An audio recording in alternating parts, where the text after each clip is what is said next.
Shinji, crank that, soldier boy. Soldier boy tough. जरा मुझे ये बताओ, तुम में से कितनों ने ये न्यूज़ पढ़ी हो, कहीं सुनी हो या देखी हो कि स्पाई एक्स फैमिली के सीज़न 3 का हिंदी डब एनीमे टाइम्स पे स्ट्रीम हो रहा है। जो डब यूट्यूब पे होना चाहिए वो एनीमे टाइम्स पे दिख रहा है। और तुम में से कुछ को ये बात अटपटी, अजीब और काफ़ी ज़्यादा घूमी हुई लगेगी, वहीं पे कुछ को सिंपल, यूजुअल, नॉर्मल फील होगी।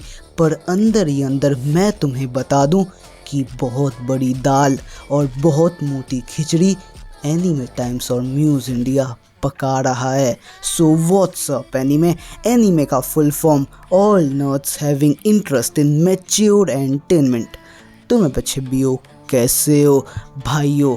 संकेत मात्रे, बाकी सारे वॉइस एक्टर, भाई अभी मीडिया में, पूरे यूनियन में, पूरे हाउसेस में ऐसा कुछ चल रहा है डबिंग को लेके जो तुम एंटिसिपेट नहीं कर सकते। एनीमे टाइम्स और म्यूज़ इंडिया जो कर रहा है, उसने जो स्पाई एक्स फैमिली के साथ किया है, उसके पीछे की वजह क्या है और आने वाली जो डील है एनीवन इंडिया और म्यूज़ इंडिया के बीच, वो कितने सारे खतरों को, कितने सारे रिस्क को ला सकती है, तुम्हें उसका अंदाज़ा बिल्कुल भी नहीं होगा। तो आज की वीडियो इन्हीं सब को डिकोड करेगी, तुम्हारे आगे एनालिटिकल एक पर्सपेक्टिव के साथ, एक पूरे ओपिनियन के साथ रखेगी मेरे कि फ्यूचर डबिंग का किस दिशा में जा रहा है। तो वीडियो को एंड तक देखो, लाइक शेयर सब्सक्राइब करो और साथ ही साथ मेरे एक्स, थ्रेड, इंस्टाग्राम सब पे फॉलो मार दो, क्योंकि हर जगह मटेरियल यूनिक आ रहा है। So without wasting any more time, let's get into this video. Spy x family जब क्रंची रोल पे आई तो सबको पता था कि आज नहीं तो कल ये डब यूट्यूब पे आएगा, ये सीज़न 3 का हिंदी डब यूट्यूब पे स्ट्रीम होगा। पर जिस चीज़ ने लोगों के पैरों से ज़मीन खींची वो चीज़ थी एनीमे टाइम्स पे स्पाई एक्स फैमिली का हिंदी डब आना, जो खुद म्यूज़ ने डब किया है। और ये चीज़ कभी भी नहीं होती, ये चीज़ पॉसिबल ही नहीं है। ये सब इसलिए पॉसिबल हुआ क्योंकि अटैक ऑन टाइटन ने जो परफॉर्मेंस दिया, जिस लेवल का व्यूज़ दिया, जो पैसे कमाए, वो म्यूज़ इंडिया को कहीं से भी नहीं जमा। म्यूज़ इंडिया को पता था 1 मिलियन लोग अगर उसकी वीडियोस देखते हैं, जो पीक व्यूज़ है वो 1 मिलियन पहुंचता है, तो कहीं ना कहीं उसमें से अगर 700-700 के भी लोग ना देखें तो 300 के अभी भी अटैक ऑन टाइटन को देखेंगे। पर उसका ये पूरा एनालिसिस गलत हुआ, क्योंकि जो व्यूज़ आए, जो व्यूज़ दिखे, जो व्यूज़ अटैक ऑन टाइटन ने कमाए, वो 100 के, 150 के, मैक्स टू मैक्स 180 के पे जाके अटक गया। जिसके बाद अब म्यूज़ इंडिया प्रेशर में है डब को लाने के लिए, बाकी 300 के लोगों को अपनी तरफ खींचने के लिए, इन्वेस्टर्स को, डिज्नी को, एमएक्स को, सबको दिखाने के लिए कि अभी भी अटैक ऑन टाइटन के डब में पोटेंशियल है, तो वो पैसे निकालना चाह रहा है। इसलिए वो एनीमे टाइम्स के साथ डील कर रहा है। एनीमे टाइम्स के साथ उसने मीटिंग की, अपने स्पाई एक्स फैमिली का पूरा एडवर्टाइजमेंट किया, हिंदी डब से कितना व्यूज़ आ सकता है उसके बारे में पूरा फिगर दिया, एनालाइज करके समझाया। एनीमे टाइम्स को पूरा भरोसा दिया कि अगर अपने यूट्यूब से पहले वो अगर एनीमे टाइम्स पे इसे आने देते हैं, इस पूरे डब को लगा देते हैं, तो वो काफ़ी बड़े मात्रा में प्रॉफिट कमा सकते हैं। और म्यूज़ इंडिया ये बात अच्छे से जानता है कि कोई भी म्यूज़ इंडिया छोड़ के एनीमे टाइम्स पे नहीं आएगा।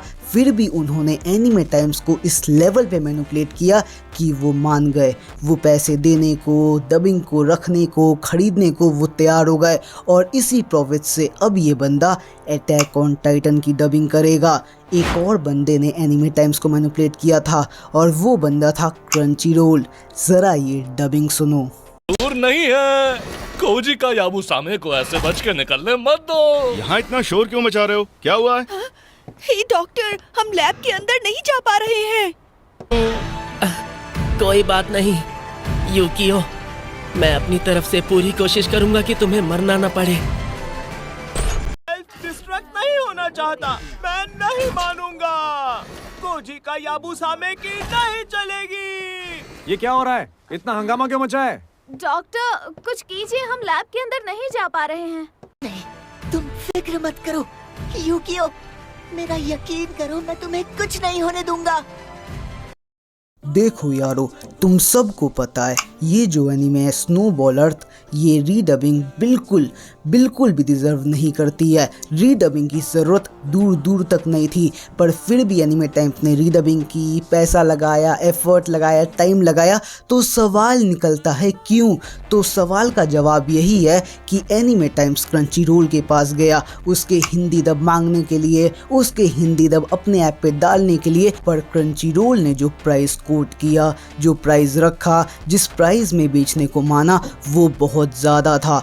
तो हमारे एनीमे टाइम्स ने ये सोचा, जहां मैं इतने में इसे खरीदूंगा, मैं इसे इतने में खरीद के खुद डब भी कर लूँगा।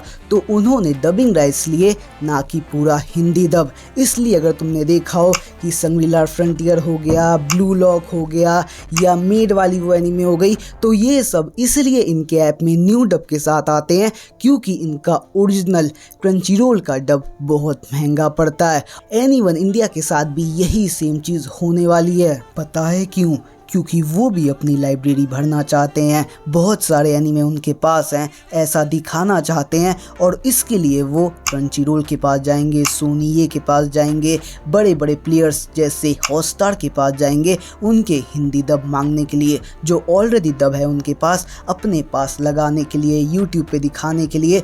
तो इन सब में जब उन्हें पता चलेगा डबिंग जो हुई है वो कितने महंगे में ये लोग बेच रहे हैं, तो वो डबिंग राइट्स लेके खुद डब करना चालू कर देंगे। पर अभी ये प्रॉब्लम नहीं है, इससे बड़ी प्रॉब्लम है वॉइस क्लोनिंग। देखो यारो, तुम सबको पता है आज के दिन हमारा एनीवन इंडिया 6 से ज़्यादा एनीमे डब कर रहा है, म्यूज़ इंडिया लगभग 15 से ज़्यादा, और क्रंचीरोल तो हर सीज़न कम से कम 10 से 12 तो करता ही है, और एडिशनल उसका अलग से चलता है। इसके अलावा जी कैफ़े हो गया, हमारा हॉटस्टार हो गया, और काफ़ी सारे कंपनी जैसे नेटफ्लिक्स, अमेज़ॉन हो गई, वो सब अपनी अलग अलग डबिंग चला रही है। पर जो वॉइस एक्टर की जो मात्रा है, जो उनका नंबर है, वो सिमिलर ही है, वो सेम ही है। मतलब एक वॉइस एक्टर जो क्रंचीरोल के लिए काम कर रहा है, वही उस टाइम एनीवन इंडिया के लिए भी कर रहा है, वही उस टाइम हमारे एनीमे टाइम्स के लिए भी कर रहा है, वही म्यूज़ इंडिया के लिए भी कर रहा है। तो ये जो पूरी हौच पौच है, जो गड़बड़ी है, जो शेड्यूलिंग की दिक्कत है, वॉइस एक्टर की अवेलेबिलिटी कम है, उनकी टाइमिंग्स नहीं मिलती है, उनसे बातचीत नहीं हो पाती है, वो टाइम पे काम पे नहीं आ पाते, तो इन सब का सल्यूशन वो पार्टनरशिप में वॉइस क्लोनिंग करना चाह रहे हैं। तुम अगर अभी तक नहीं समझे तो हाल ही में एक न्यूज़ वायरल हुई थी जहाँ पे नानामी के वॉइस एक्टर केनजीरो सुडा ने टिकटॉक के खिलाफ एक काफ़ी बड़ा लॉ सूट फाइल किया, जहाँ पे उनके एआई जनरेटेड, उनके आवाज़ को एआई से क्लोन करके वीडियोस बन रहे थे, उनके ऊपर मिलियंस में व्यूज़, लाइक्स आ रहे थे। तो इन्हीं सब चीज़ों को देखने के बाद हमारे एनीवन इंडिया, म्यूज़ इंडिया ने ये सोचा है कि क्योंकि वॉइस एक्टर्स के पास टाइम लिमिटेड है, वो कमिट नहीं कर पा रहे हैं, तो क्यों ना उनकी वॉइस क्लोनिंग की जाए। उन्हें पैसे देंगे, उनका नाम आएगा, पूरा उनके बारे में मेंशन होगा, पर वो यूज़ करेंगे ये नई एआई टेक्नोलॉजी। अब ये देखना है कि ये सारे वॉइस एक्टर्स मानते हैं नहीं मानते हैं, क्योंकि अगर ऐसा होगा तो उनकी सैलरीज पे, उनके वेजेस पे, उनके हर वीडियो, हर एपिसोड पे जो उन्हें इनकम मिलती है उस पे इफ़ेक्ट आएगा, और अगर आएगा तो उन्हें भी अच्छा नहीं लगेगा। तो ये चीज़ें काफ़ी इनिशियल स्टेज पे है, इन सब के ऊपर बहुत बड़ी टीम बैठी हुई है। तो मुझे देखना है कि किस तरीके से ये पूरी चीज़ बाहर निकलती है, क्योंकि अगर तुम आज पूछोगे, किसी वॉइस एक्टर से जानना चाहोगे, या म्यूज़ इंडिया से ही कहीं बोलोगे, तो वो इन सब चीज़ों को डिनाई कर देंगे, मना कर देंगे, क्योंकि वो नहीं चाहते चीज़ें बैकफायर हो, कंट्रोवर्सी हो, उन्हें बेकार में कहीं फंसना पड़े, तो वो इन सब चीज़ों से हाथ धोएंगे। पर कहीं ना कहीं अंदर ये बातें चल रही है, और अगर तुम ये बात समझ गए हो, इसके पीछे के डेप्थ को, इसके होने वाले इतने बड़े डेंजर को जान चुके हो, तो नीचे अपना व्यूज़, अपने थॉट्स सब मुझे बता देना, क्योंकि मैं तुम्हारा वेट करूंगा। क्योंकि चाहे संकेत मात्रे हों या जितने भी लोहित शर्मा जैसे बड़े बड़े वॉइस एक्टर्स को, अगर उन सब की वॉइस को मिमिक करेंगे, एआई से क्लोन करेंगे, चाहे जो भी करेंगे एआई का यूज़ करके, वो कभी भी उनके लेवल का इमोशंस, उनके लेवल की फीलिंग्स, उनके लेवल के डेप्थ को ये लोग कभी भी मैच नहीं कर पाएंगे। और मुझे यही देखना है कि तुम फैंस, तुम वीब, तुम ओटाको, इन सब को कैसे टैकल करते हो। सो आज की वीडियो ही रैप करूंगा। उम्मीद करूंगा इस वीडियो ने तुम्हारे लाइफ में वैल्यू, नई लेसन कुछ ना कुछ तो ऐड किया हो तो वीडियो को लाइक करो, चैनल पर नया हो सब्सक्राइब करो, जितना हो सके शेयर जरूर करना यार। तो मिलूंगा अपने अगले ऐसे ही एक्साइटिंग वीडियो के साथ। तब तक के लिए जय हिंद, जय भारत, वंदे मातरम। 曖昧な言葉なんかじゃ何一つ叶わないわか